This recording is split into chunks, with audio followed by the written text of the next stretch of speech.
Hello, I'm Adriana. I'm a Master SoulPath Teacher and Guide. This is a message for Scorpio energy. If you have Scorpio Sun, Moon, or Rising, this message is for you. This is a completely channeled message. I don't know if we're going to get specific things or more in a broader, big picture spiritual. It just depends on what the higher guidance wants to put through at this time. So it will be 3 cards and then a spiritual theme card. Okay, so our 3 cards: Temperance, lovely. 7 of Swords, King of Cups. Right. Spiritual theme, please.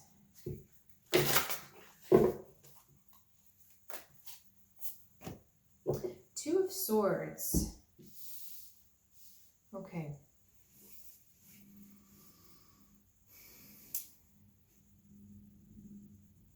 Now this is interesting, Scorpio, because I feel like, if I was doing a one-on-one reading for someone with these cards here, I'd be saying, I think you're being gaslit here. There's the 7 of Swords with the King of Cups. Someone is trying to pull the wool over your eyes or tell you something isn't the way it is, but in a way that is emotionally manipulative. And the 2 of Swords is interesting because you can't take things at face value. You need to look deeper. And you have to trust your heart and your gut and what your intuition is telling you.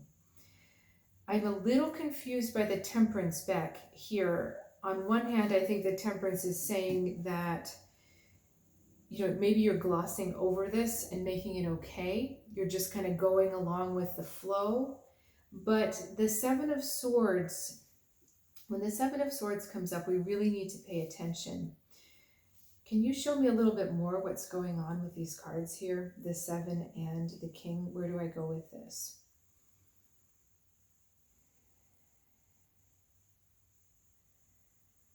This is about something being taken from you, okay? You having worked very hard to gain energy, to gain resources, and okay, it's starting to come into shape. Because this particular energy or resource is very easy for you to get, you don't really worry about it if you lose some of it. Okay, so it's like if you're making, I don't know, $1 million and you drop a dime, you're not going to beat yourself up for dropping a dime. You might be a little bit more concerned about a $100 bill, but you're not going to be upset about the dime. So because it's not really like, it's not a huge value, not a priority to you, you don't mind giving it away. But what's happening is that the intent behind the person taking it is not quite right. So it's not so much about what you're losing, it's about the transaction you're having with this other person who's taking, and you're saying to them, yeah, it's okay for you to take. And so what happens is they take one thing and then they take something else and then they take something else. And if it's not them, it's someone else for you. So this person takes a little bit, then that person takes a little bit, and for you it becomes a spiral. What's going on with the King of Cups? This is happening behind the scenes. This is happening not here. This person is very emotionally savvy. This person is also very mentally savvy. They tend to know exactly what to say to make you feel a certain way, or they tend to make you feel a certain way because they have a thing that they're doing. It's very calculated is what I'm trying to say. And so, the lesson here, the 2 of Swords lesson,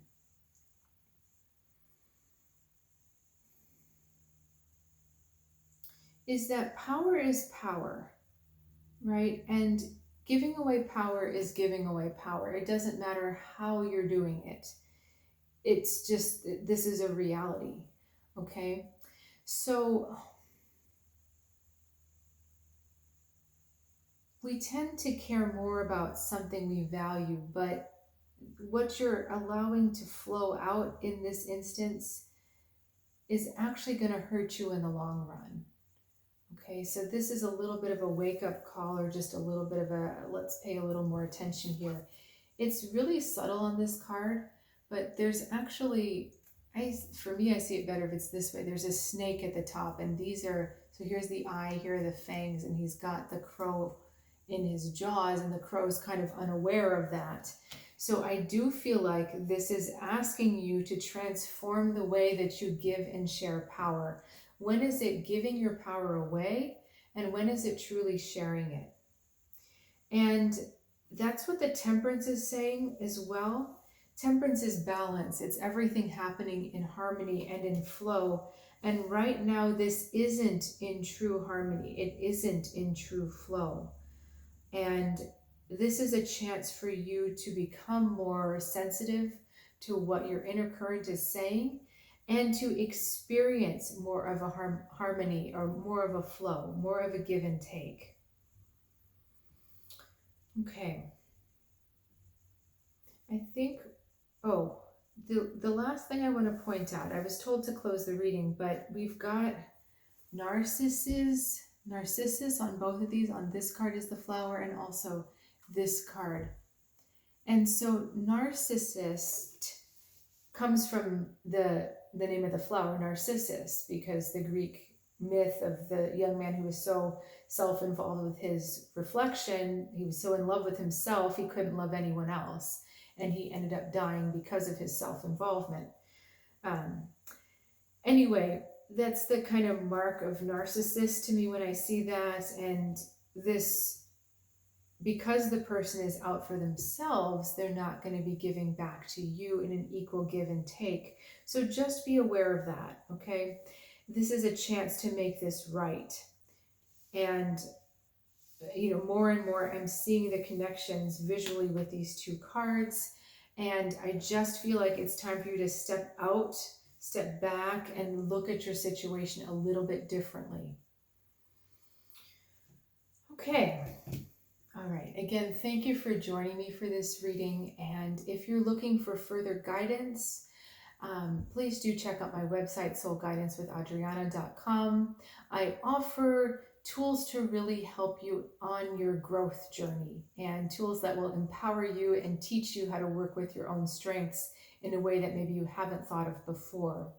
So if you're curious about that, again, link is in the description below, and I'll see you soon.